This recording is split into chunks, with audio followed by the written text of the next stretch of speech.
Good morning. Thank you for joining me for In His Word. We are on day 19 of our daily reading, and we will begin in the Old Testament in Habakkuk chapter 1. This is the message that the prophet Habakkuk received from the Lord in a vision. How long, O Lord, must I call for help, but you do not listen? Violence, I cry, but you do not come to save. Must I forever see the sin and misery all around me? Wherever I look, I see destruction and violence. I am surrounded by people who love to argue and fight. The law has become paralyzed and useless, and there is no justice given in the courts. The wicked far outnumber the righteous, and the justice is perverted with bribes and trickery. The Lord replied, Look at the nations and be amazed.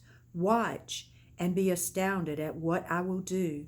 For I am doing something in your own day, something you wouldn't believe even if someone told you about it.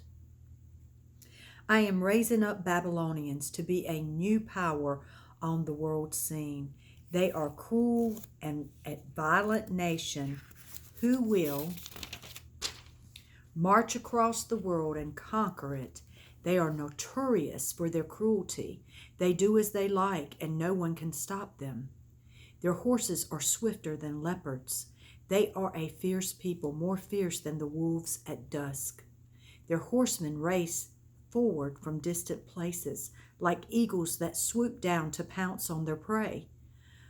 On they come, all of them bent on violence. Their hordes advance like a wind from the desert, sweeping captives ahead of them like sand. They scoff at the kings and princes and scorn all their defenses. They simply pile ramps of earth against their walls and capture them. They sweep past like the wind and are gone, but they are deeply guilty, for their own strength is their God. O Lord, my God, my Holy One, you who are eternal, is your plan in all of this to wipe us out? Surely not. O Lord, our rock, you have decreed the rise of these Babylonians to punish and correct us for our terrible sins. You are perfectly just in this, but will you, who cannot allow sin in any form, stand idly by while they swallow us up? Should you be silent while the wicked destroy people who are more righteous than they? Are we but fish to be caught and killed? Are we but creeping things that have no leader to defend them from their enemies? Must we be strung up on their hooks and dragged out in their nets while they rejoice? Then they will worship their nets and burn their incense in front of them. These nets are the gods who have made us rich, they will claim. Will you let them get away with this forever? Will they succeed forever in their heartless conquest? I will climb up into my watchtower and wait to see what the Lord will say to me and how he will answer my complaint. Then the Lord said to me, Write my answer in large, clear letters on a tablet so that a runner can read it and tell everyone else. But these things I plan won't happen right away. Slowly, steadily, surely, the time approaches when the vision will be fulfilled. If it seems slow, wait patiently, for it will surely take place. It will not be delayed. Look at the proud. They trust in themselves and their lives are crooked, but the righteous will live by their faith. Wealth is treacherous, and the arrogant are never at rest. They range far and wide with their mouths open as wide as death, but they are never satisfied. In their greed, they have gathered up many nations and peoples, but the time is coming when their captives will taunt them, saying, You thieves! At last justice has caught up with you. Now you will get what you deserve for your oppression and extortion. Suddenly your debtors will rise up in anger. They will turn on you and take all you have while you stand trembling and helpless. You have plundered many nations. Now they will plunder you, you murderers. You have filled the countryside with violence and all the cities too. How terrible it is for you. How terrible it will be for you who get rich by unjust means. You believe your wealth will buy security, putting your families beyond the reach of danger, but by the murders you committed, you have shamed your name and forfeited your lives. The very stones in the walls of your houses cry out against you, and the beams in the ceilings echo the complaint. How terrible it would be for you who build cities with money gained by murder and corruption. Has not the Lord Almighty promised that the wealth of nations will turn to ashes? They work so hard, but all in vain, for the time will come when all the earth will be filled, as the waters fill the sea, with the awareness of the glory of the Lord. How terrible it will be for you who make your neighbors drunk. You force your cup on them so that you can gloat over their nakedness and shame, but soon it will be your turn. Come, drink and be exposed. Drink from the cup of the Lord's judgment, and all your glory will be turned to shame. You cut down the forest of Lebanon. Now you will be cut down. You terrified the wild animals you caught in your traps. Now terror will strike you because of your murder and violence in cities everywhere. What have you gained by worshiping all your man-made idols? How foolish to trust in something made with your own hands. What fools you are to believe such lies. How terrible it will be for you who beg lifeless wooden idols to save you. You ask speechless stone images to tell you what to do. Can an idol speak for God? They may be overlaid with gold and silver, but they are lifeless inside. But the Lord in his holy temple, let all the earth be silent before him. This prayer was sung by the prophet Habakkuk. I have heard all about you, Lord, and I am filled with awe by the amazing things you have done.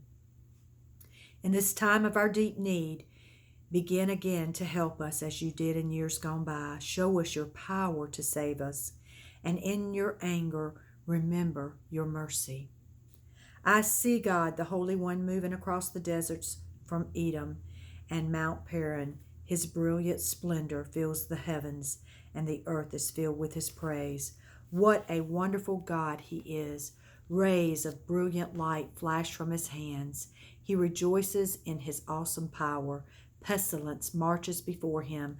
Plague follows close behind. When he stops, the earth shakes. When he looks, the nations tremble. He shatters the everlasting mountains and levels the eternal hills. But his power is not diminished in the least. I see the prophets of Cushan and Midian trembling in terror. Was it in anger, Lord, that you struck the rivers and parted the sea? Were you displeased with them? No, you were sending your chariots of salvation. You were commanding your weapons of power. You split open the earth with flowing rivers. The mountains watched and trembled. Onward swept the raging waters. The mighty deep cried out, lifting its hands to the Lord. The lofty sun and moon began to fade, obscured by brilliance from your arrows and the flashing of your glittering spear. You marched across the land in awesome anger and trampled the nations in your fury. You went out to rescue your chosen people, to save your anointed ones. You crushed the heads of the wicked and laid bare the bones from head to toe. With their own weapons, you destroyed those who rushed out like a whirlwind, thinking Israel would be easy prey. You trampled the sea with your horses, and the mighty waters piled high.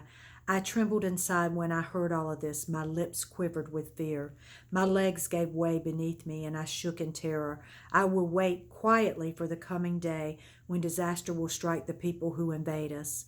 Even though the fig trees have no blossoms, and there are no grapes on the vine, even though the olive crop fails, and the fields lie empty and barren, even though the flocks die in the fields, and the cattle barns are empty, yet I will rejoice in the Lord. I will be joyful in the God of my salvation. The sovereign Lord is my strength. He will make me as sure-footed as a deer and bring me safely over the mountain. For the choir director, this prayer is to be accompanied by string instruments. New Testament reading, Revelation 9, 1 through 21. Then the fifth angel blew his trumpet, and I, John, saw a star that had fallen to earth from the sky, and he was given the key to shaft of the bottomless pit. When he opened it, smoke poured out as though it was from a huge furnace, and the sun lit, and the air were darkened by the smoke.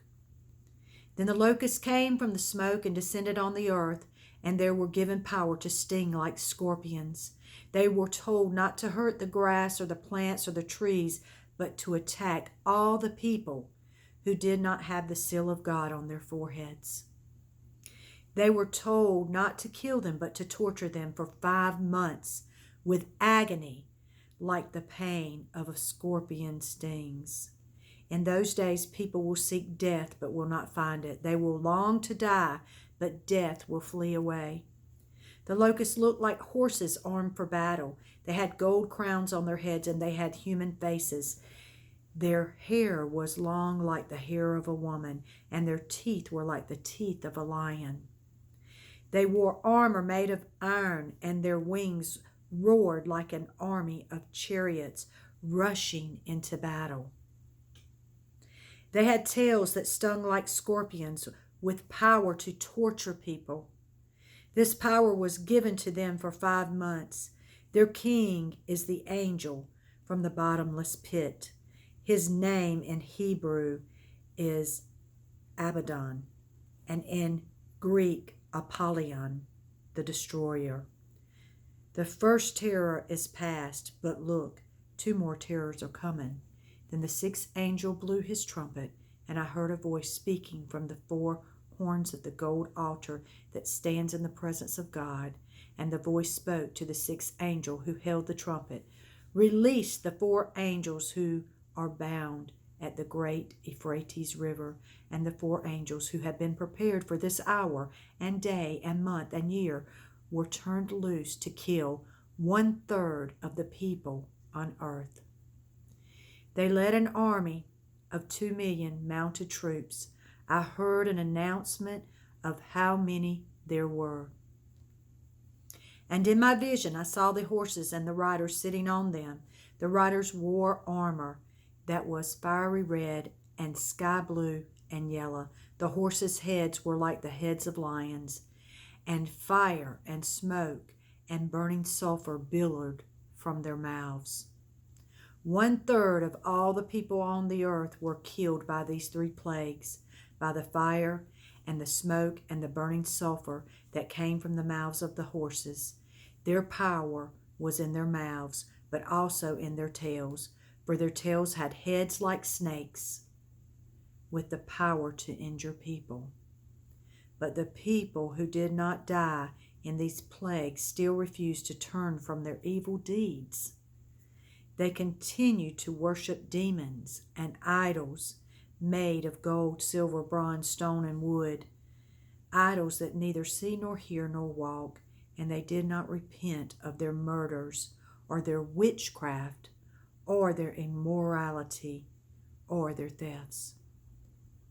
Psalm 137, 1 through 9. Beside the rivers of Babylon we sat and wept as we thought of Jerusalem. We put away our lyres, hanging them on the branches of the willow trees. For there our captors demanded a song from us. Our tormentors requested a joyful hymn. Sing us one of those songs of Jerusalem. But how can we sing the songs of the Lord while in a foreign land?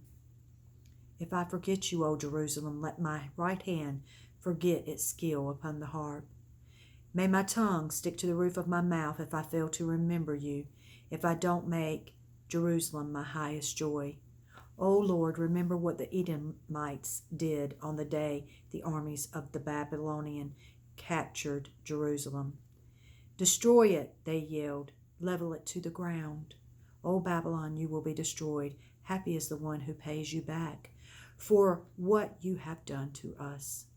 Happy is the one who takes your babies and smashes them against the rocks. Proverbs 30:10. Never slander a person to his employer. If you do, the person will curse you and you will pay for it. That concludes our reading for today. Thank you for joining me for In His Word. See you next time.